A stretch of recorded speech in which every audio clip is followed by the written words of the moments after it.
چلتے ہیں اس سیگمنٹ کی جانب جس میں خاص موضوع ہوتا ہے اور علماء کرام سے ہم ان کے جوابات لینے کی کوشش کرتے ہیں. اس سیگمنٹ کا نام ہے عالم ٹائم.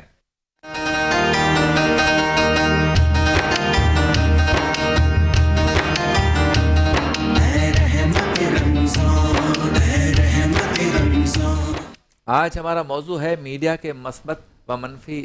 نتائج. لیکن اس وقت کچھ ریمارکس میں چاہوں گا ڈاکٹر صاحب سے کہ چونکہ غزہ کی صورتحال بہت خراب ہے, ہم بیت المقدس کے حوالے سے بہت ہی زیادہ پریشان رہتے ہیں اور یوم القدس کے حوالے سے بھی منایا جاتا ہے 27 رمضان مبارک کو. اور صاحب کیا کہیں گے اس حوالے سے؟ بسم اللہ الرحمن الرحیم. آج رمضان المبارک کا آخری جمعہ ہے, جمعۃ الوداع بھی بعض لوگ کہتے ہیں بہرحال, اور اس دن کو یوم القدس کے طور پر پوری دنیا کے اندر منایا جاتا ہے. آپ جانتے ہیں کہ مسئلہ فلسطین کا آغاز جب ہوا تو فلسطینیوں کو ان کی سرزمین سے بے دخل کیا گیا,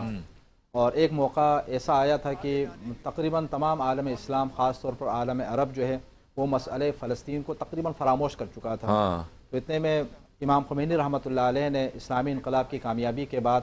جمعۃ الوداع کو یوم القدس کے طور پر عالمی سطح پر منانے کا اعلان کیا, اور اس کے بعد سے آپ دیکھتے ہیں کہ پوری دنیا کے اندر جو مسلمان ہیں وہ مظلوم فلسطینیوں کے ساتھ اظہار یکجہتی کرتے ہیں اور اپنی اپنی سطح پر ریلیاں نکالتے ہیں, جلوس نکالتے ہیں اور ہڑتالیں کرتے ہیں اور مسئلہ فلسطین کو دوبارہ زندہ کرنے کی کوشش کرتے ہیں. امیر المومنین مولا کائنات حضرت علی بن ابی طالب علیہ السلام کا ایک فرمان ہے. آپ نے اپنے دونوں بیٹوں امام حسن مجتبی علیہ السلام اور امام حسین علیہ السلام کو وصیت کرتے ہوئے ارشاد فرمایا تھا, کونا للظالم خصما وللمظلوم عونا, کہ میرے بیٹو ظالم کے مخالف اور مظلوم کے حامی بن کر رہو. یعنی ہمارے تمام اہل اسلام کی ذمہ داریوں میں سے یہ ہے کہ ہمیشہ ظلم جہاں پر ہو ظلم کی مخالفت کر لیں, ظالم کی مخالفت کر لیں اور مظلوم کے حامی رہیں. اس وقت عالم اسلام کے اندر اگر آپ دیکھ لیں تو فلسطینیوں سے, غزہ کے لوگوں سے مظلوم زیادہ تر کون ہے؟ پوری دنیا کے اندر آپ دیکھ رہے ہیں کہ سب سے زیادہ مظالم اس وقت جو ہے فلسطینیوں کے اوپر ڈائے جا رہے ہیں. اسرائیل جب سے وجود میں آیا ہے اس نے فلسطینیوں کے سرزمینوں کے اوپر قبضہ کیا, وہاں کے لوگوں کو ان کی سرزمین سے بے دخل کیا, اور اس کے بعد گزشتہ 1.5 سال کے دوران آپ دیکھ رہے ہیں اکتوبر سے لے کر آج تک غزہ کے لوگوں کے اوپر بم برسایا جا رہا ہے, وہاں کے خواتین کو قتل کیا جا رہا ہے اور بچوں کو قتل کیا جا رہا ہے, اور درمیان میں جو جنگ بندی کا ایک تھوڑا سا وقفہ ہوا اس کو بھی توڑا گیا, اور ابھی گزشتہ تقریباً 10-12 دنوں سے جو ہے جنگ بندی کی مخالفت کرتے ہوئے اسرائیل دوبارہ مظالم ڈال رہا ہے. اور اس جنگ بندی کا اختتام جب اس نے کیا تو آپ دیکھتے ہیں کہ لوگ, غزہ کے لوگ سحری کھانے میں مشغول ہیں, رمضان المبارک کے سحری کی تیاریاں اور رمضان کی تیاریوں میں مشغول ہیں, اور اچانک وہاں سے جو ہے بمباریاں شروع ہو جاتی ہیں اور پہلے ہی دن تقریباً 400 مسلمان وہاں پر شہید ہو جاتے ہیں, جن میں آپ دیکھیں میڈیا کے اوپر پکچرز بھی آ رہے ہیں, فوٹیجز بھی آ رہے ہیں, زیادہ تر بچے ہیں, زیادہ تر خواتین ہیں. ٹھیک ہے, دنیا کے اندر وہ لوگ, وہ حکومتیں کہ جو انسانی حقوق کا دعویٰ کرتی ہیں, وہ لوگ کہ جو بچوں کے حقوق کے نام پر سال میں ایک دن مقرر کر لیتے ہیں, خواتین کے حقوق کے نام پر سال میں ایک دن مقرر کر لیتے ہیں, وہ مظلوم فلسطینیوں کے اوپر ہونے والے مظالم کو دیکھ کر خاموشی کیوں اختیار کر لیتے ہیں؟ بلکہ نہ صرف خاموشی, آپ یہاں پر دیکھ لیں یہ ظالم حکومتیں اسرائیل کا ساتھ دے رہی ہیں, اگرچہ یہاں پر ایک اپنی دنیا بچانے کے لیے, جی اپنی اقتدار کو بچانے کے لیے, صہیونیوں کے ساتھ جو ان کے مراسم ان کو بچانے کے لیے, لیکن یہاں پر ایک ہمارے لیے خوشی کا ایک مقام یہ ہے کہ دنیا کی جو آزاد قومیں ہیں نا وہ تقریباً بیدار ہو چکی ہیں. حکومتیں اگرچہ فلسطینیوں کی مخالفت میں ہیں, اسرائیل کا ساتھ دے رہے, لیکن جو عوام ہیں, جو قومیں ہیں, جو ملتیں ہیں, وہ جو ہے مظلوم فلسطینیوں کی حمایت میں سڑکوں کے اوپر نکل آ رہی ہیں. آپ گزشتہ سال کے دوران بھی جب احتجاجی جلوس نکلتے تھے نا تو اس میں بھی آپ دیکھ لیں زیادہ تر لوگ فلسطینیوں کے حق میں نکل رہے تھے, اور ابھی بھی جو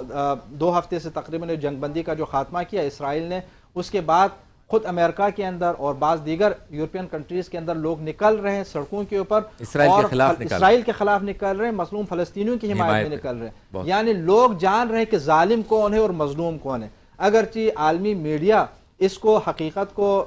چھپا کر یا برعکس کر کے لوگوں کے سامنے پیش کرنے کی کوشش کرتے ہیں. وہ اسرائیل کو مظلوم اور فلسطینیوں کو, حماس کو, حزب اللہ کو ظالم کے طور پر پیش کرنے کی کوشش کر لیتے ہیں, لیکن دنیا کے جو آزاد قومیں ہیں وہ جان رہی ہیں, وہ اسرائیل کے خلاف پیلے کارڈز اٹھا رہے ہیں, وہ اسرائیل کے خلاف پینافلیکس لے کر سامنے آ رہے ہیں. تو اس سے معلوم یہ ہوتا ہے کہ دنیا کے لوگ جو ہے وہ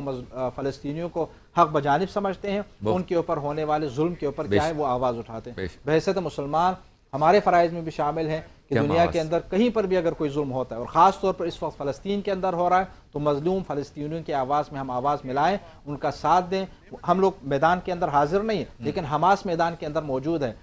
حزب اللہ میدان کے اندر موجود ہے، جہاد اسلامی میدان کے اندر موجود ہے۔ ہم کم از کم اخلاقی طور پر ان کو سپورٹ کر لیں، اپنی دعاؤں میں ان کو ساتھ دے دیں۔ بہت خوب، زبردست۔ ڈاکٹر صاحب مفتی غلام دستگیر صاحب بھی تشریف لا چکے ہیں، آپ کو السلام علیکم۔ اور سوشل میڈیا کے مثبت و منفی نتائج، اس پہ گفتگو ہو رہی ہے۔ وقفے پہ جانے سے پہلے ہم نے غزہ اور یوم القدس کے حوالے سے بات کی، ڈاکٹر صاحب نے بہت خوبصورت گفتگو فرمائی اور کلام بھی کافی سن لیا ہم نے۔ اچھا مفتی صاحب یہ بتائیں کہ موجودہ دور میں ہم فیصلہ تو نہیں کر سکتے، لیکن آپ کیا سمجھتے ہیں زیادہ مثبت نتائج آ رہے ہیں سوشل میڈیا کے یا منفی زیادہ آ رہے ہیں؟ بسم اللہ الرحمن الرحیم، اہدنا الصراط المستقیم، صدق اللہ العظیم۔ بہت شکریہ۔ انتہائی اہم ترین موضوع ہے آج کا، کیونکہ سوشل میڈیا کیا بڑا کیا چھوٹا، کیا جوان کیا بوڑھا، ہر شخص کا کسی نہ کسی طرح سے وابستگی ہے کہ کوئی یہ نہیں کہہ سکتا کہ میں بالکل سوشل میڈیا سے آ رہی ہوں، چاہے واٹس ایپ ہو، کسی نہ کسی طرح وہ وابستہ ہے۔ اچھا سوشل میڈیا دیکھا جائے تو ایک طرح سے ہماری ضرورت بھی بن چکا ہے، صحیح، اس کے بغیر ظاہر سی بات ہے گزارا نہیں ہے، چاہے آپ کا کاروبار ہے، آپ سماجی شخصیت ہیں، آپ مذہبی شخصیت ہیں، آپ سیاسی شخصیت ہیں، آپ سوشل میڈیا کے بغیر چل نہیں سکتے۔ صحیح، ایون یہ کہ ہمارا بزنس جو ہے اس کا بھی تعلق سوشل میڈیا کے ذریعے ہے، بلکہ بعض لوگوں کا تو بزنس ہی سوشل میڈیا ہے۔ الغرض سوشل میڈیا کے بے شمار فوائد ہیں، لیکن جتنی اس کی تباہیاں ہیں، اس کی تباہیاں بہت زیادہ ہیں۔ کاروبار کا اصول یہ ہے قبلہ کہ اگر آپ کو 50 جہتیں نظر آ رہی ہے جس سے آپ کو فائدہ ملے گا، اور 5 جہتیں وہ ہیں کہ جس سے نقصان ہوگا، تو کامیاب کاروباری وہ ہے جو 5 جہتوں کو دیکھے پہلے کہ جہاں سے نقصان ہونے کا اندیشہ ہے، بیک سائڈ، کہ ایسا نہ ہو کہ وہ جو فوائد آ رہے ہیں ان کو بھی بہا کر لے جائے۔ اسی طرح سوشل میڈیا ہے، اس کی ایک نظیر اور ایک مثال قرآن نے بیان کی ہے۔ قرآن مجید فرقان حمید میں جب شراب کی حرمت ابتداء نازل ہوئی نا، جب کلیتاً شراب کو حرام نہیں قرار دیا گیا تھا، تو اللہ رب العالمین نے محبوب سے فرمایا یسألون عن الخمر والمیسر، حبیب یہ شراب اور جوے کے بارے میں آپ سے پوچھتے ہیں، تو آپ ان سے فرمائیے قل فیہما اسم کبیر، ان دونوں میں بہت بڑا گناہ ہے، ومنافع للناس، کچھ لوگوں کے فائدے بھی ہیں، مثلا کوئی شراب بیچتا ہے اس کو پیسے مل جاتے ہیں، جوے میں بعض اوقات کسی کا مال ہاتھ میں آ جاتا ہے، لیکن قرآن نے فرمایا وَإِسْمُهُمَا أَكْبَرُ مِن نَفْعِهِمَا، لیکن ان دونوں کا گناہ جو ہے ان کے نفع سے بہت زیادہ بڑا۔ اللہ، اسی طرح سوشل میڈیا کے فائدے ہیں، اس سے ان کے فوائد سے کوئی انکار نہیں ہے۔ سوشل میڈیا سے یوں سمجھ لیجئے کہ ایک ماچس کی طرح ہے، آپ چاہیں تو ماچس سے کسی گھر کو جلا دیں اور چاہیں تو چولہا جلا کے کھانا پکا لیں۔ سوشل میڈیا چھری کی طرح ہے کہ چاہیں تو چھری سے کاٹیں اور چاہیں تو چھری سے کسی کو قتل کر دیں۔ تو سوشل میڈیا کے استعمال کے اوپر ہے، اور میں یہاں آپ کے تبصر سے ایک بات کہوں گا کہ کتنی ترقی کر جائے۔ جب میموری کارڈ آیا تھا نا، میموری کارڈ، تو میں سوچتا تھا یار اس سے بھی زیادہ کوئی ایڈوانس ٹیکنالوجی آئے گی کہ اتنے سے میموری کارڈ کے اندر ہزاروں ویڈیوز، ہزاروں نعتیں، ہزاروں کلام، ہزاروں میسیجز وغیرہ وغیرہ، فوٹوز وغیرہ سب۔ لیکن اب تو جناب بات 5G اور 6G تک چلی گئی ہے، اور جناب اب تو AI آ گیا ہے، اور نہ جانے آگے کیا ٹیکنالوجی ترقی کرے گی۔ لیکن یاد رکھیے جتنی بھی ترقی کر جائیں سب جانا آخر میں حضور کی بارگاہ میں ہے۔ واہ واہ واہ واہ واہ، کیا بات ہے، کوئی بھی جی آ جائے، جی بھی کرتے رہے، کچھ بھی نہیں ہوگا، اصل بارگاہ رسالت ہے۔